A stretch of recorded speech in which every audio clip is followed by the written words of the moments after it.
Hey Matt and Ellie, this is Pete with Hughes Performance and putting together a quick video clip on Carl's torque converter. So we started with your original core and you can see it laid out here, and we could have just done a basic freshen up on the converter because it was in really good shape, but we wanted to go the extra mile, not necessarily because the converter had to have it, but because we can, and we wanted you to have the best possible product that we could provide for you. So we made some changes in how the converter is configured from OEM configuration, and it's a lot heavier duty now. You see a scattering of parts here, and this is basically all the stuff that we removed from Carl's original torque converter and replaced. So we, no particular order. This is the ring gear, and that's what your starter pinion gear engages when you're trying to start the engine. And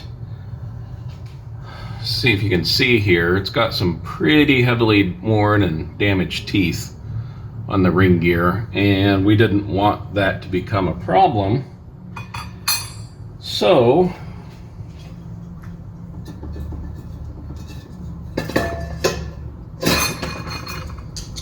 we cut the old ring gear off, and we just happened to have a brand new Ford OEM ring gear for this style of torque converter in our stash of parts.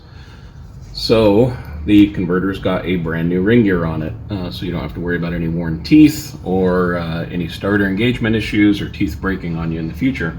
So definitely a lot more reliable. As far as the internal parts go,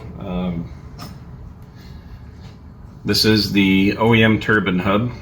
You can see the spline inside there. That's where the input shaft of the transmission engages. The OEM turbine hub is cast iron. There was nothing wrong with the turbine hub. The wear inside the spline here is totally fine. But we do have aftermarket forged steel turbine hubs that are a lot heavier duty. I don't think Carl's 200 is ever going to necessarily make the kind of power that needs a steel turbine hub, but again, we have them, so we put it in because we can. And so that piece goes into the turbine of the converter, so you can see it welded right here. Yeah. Take the thrust washer off and show you from the back side. Got a nice forged steel turbine hub. Brand new spline, no wear, no sloppiness. The rest of this stuff here is some steel and Babbitt. You say Babbitt? Thrust washers that ride on both sides of the stator and between the turbine and the drive cover. And we went ahead and deleted all of these. They have normal wear, but for as old as they are, they're in really good shape. We could have just replaced these with new, but instead we went ahead and converted the stator over to use these captured roller bearings on both sides of the stator.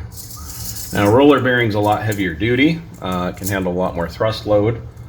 They don't wear like a thrust washer will. They don't have the friction that a thrust washer will.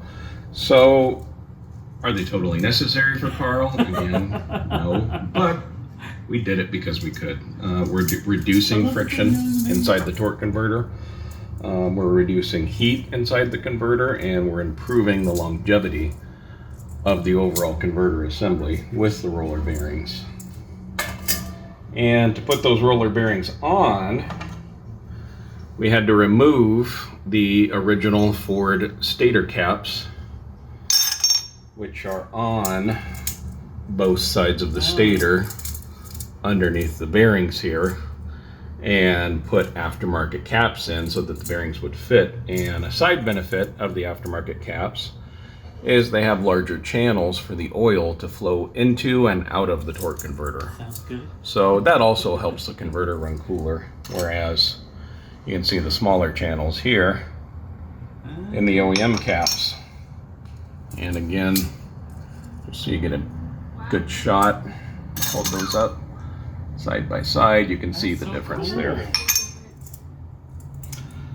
And then one other thing we did is we rebuilt the Sprague assembly. The Sprague is located inside of the Stator. If you're wanting to know more about Spragues or see them in action, we have a Sprague episode on our Converter 101 series on our YouTube channel, worth checking out. But just for the sake of time, I won't get too involved in what the Sprague does here in this clip. But we just have a series of rollers and springs inside the Sprague. We went ahead and rebuilt it with new heavy-duty rollers and springs just so that it's fresh. And then a couple other things you may have noticed in the turbine, all of the additional silicone spot brazing. That's the little spot welds that you see here. And that helps reinforce the fins for strength. Again, Carl's not going to make enough power that you're ever going to risk folding one of these fins over or tearing one, but it's a nice upgrade. Make the converter nice and heavy duty.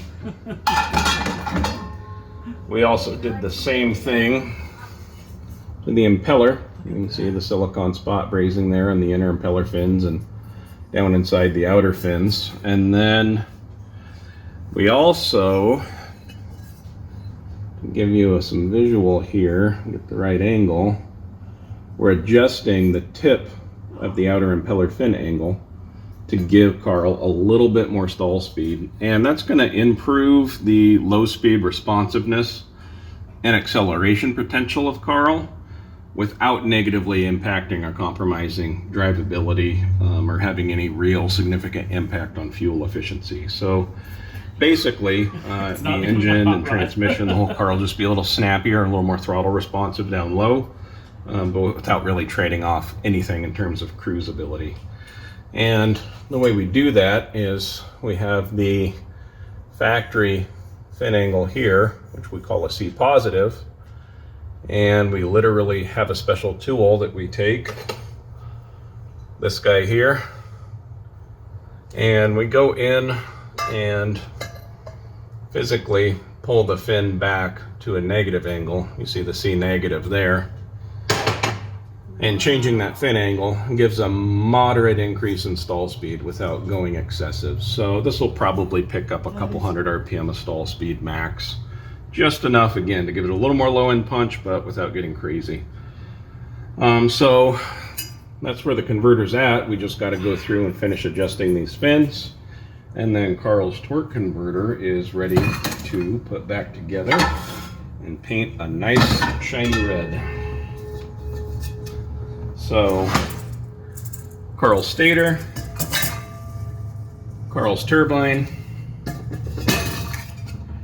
new thrust washer for the backside of the turbine. We like to use this phenolic material as compared to the OEM Babbitt material.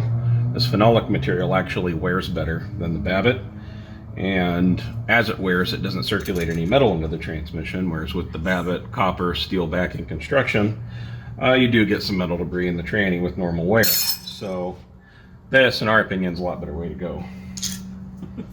And then, of course, the drive cover. And that is Carl's torque converter in pre-welded form. I will go ahead and take some pictures of it when it's final assembled and painted, and I will upload those for y'all to use as well. I hope this clip's helpful. Really excited to be part of your program. Keep making great content. You guys are awesome. Thanks. How awesome is that?